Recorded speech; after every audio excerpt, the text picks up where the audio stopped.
Every day, I wake up, brush my teeth, go to class. Wake up, brush my teeth, go to class. And I start to notice how automatic my behavior was. So I started wondering if I'm really in control of my behavior or if my habits are in control of me. So I set out to find some answers, going out to ask about the habits that we all have.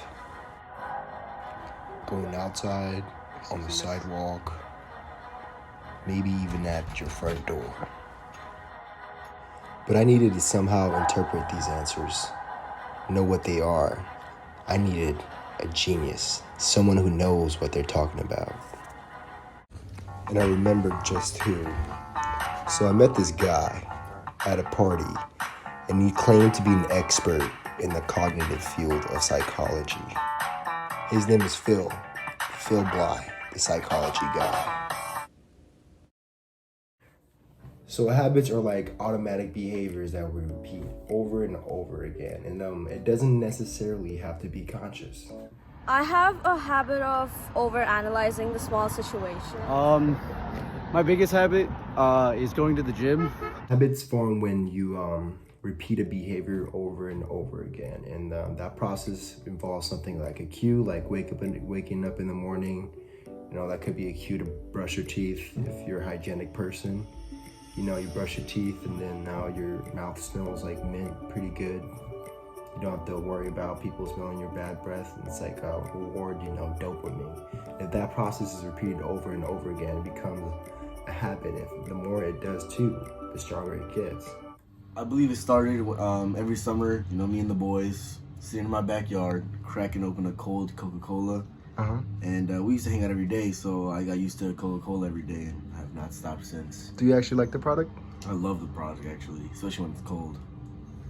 In fairly recent findings, it's shown that habit is not just a simple stimulus response. It can also be a part of a complex system like chunking. This habit triggers another thing, like this habit, like in case like you brush your teeth, after that you take a shower. Some of my daily habits would be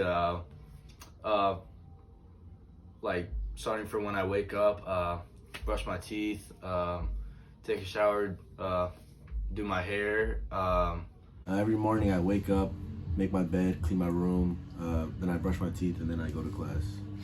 Like I said before, you repeat the behavior more and more and it gets stronger and stronger. And when it actually starts to happen is your behavior, the neurons like that promote that behavior gets stronger. Like the myelin sheath just gets thicker and the connection is just... Honestly, they probably just first began just because my parents like instilled that in me from like a young age to get up, make your bed, brush your teeth, do all that stuff, take a shower all in the morning. That's kind of like some rules that my parents told me to do, so that's kind of where it started. Another thing with habits too is that they are an implicit memory. So most of the time you're doing them, you're probably not conscious, but while you're doing it, it's easy to do. There's no contemplation of how to do it. It's just very smooth in and out, kind of like a lubricant.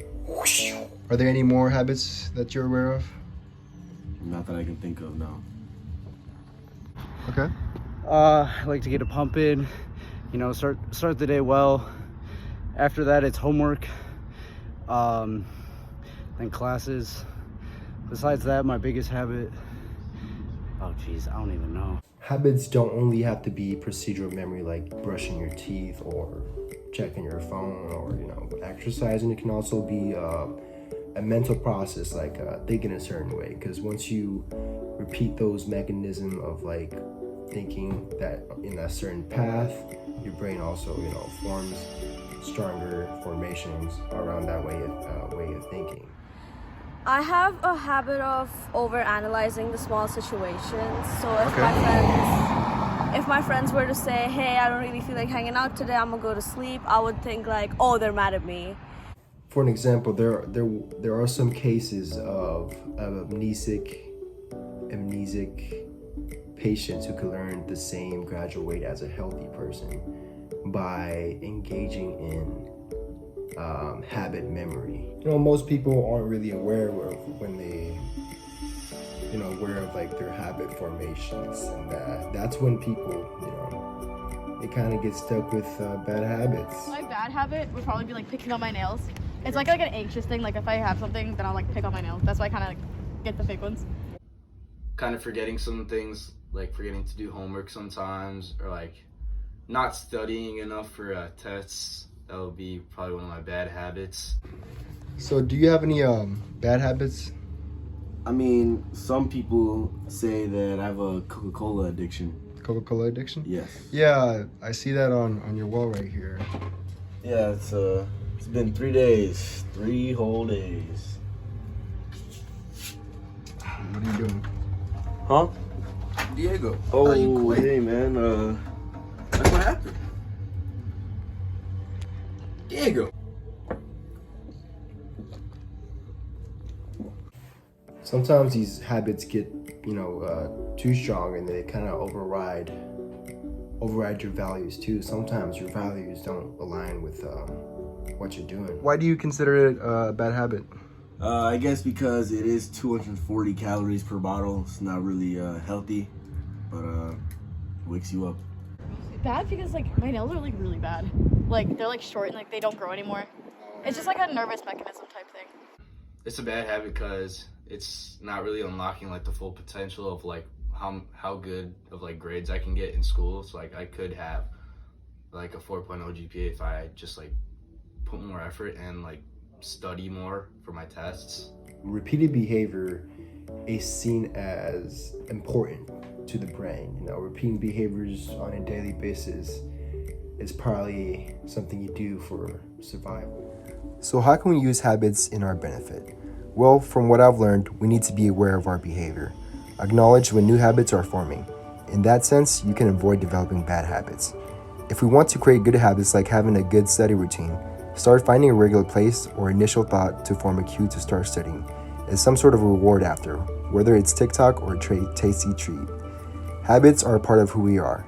We can either let it control our identity, or we can choose to have it reflect our sense of identity.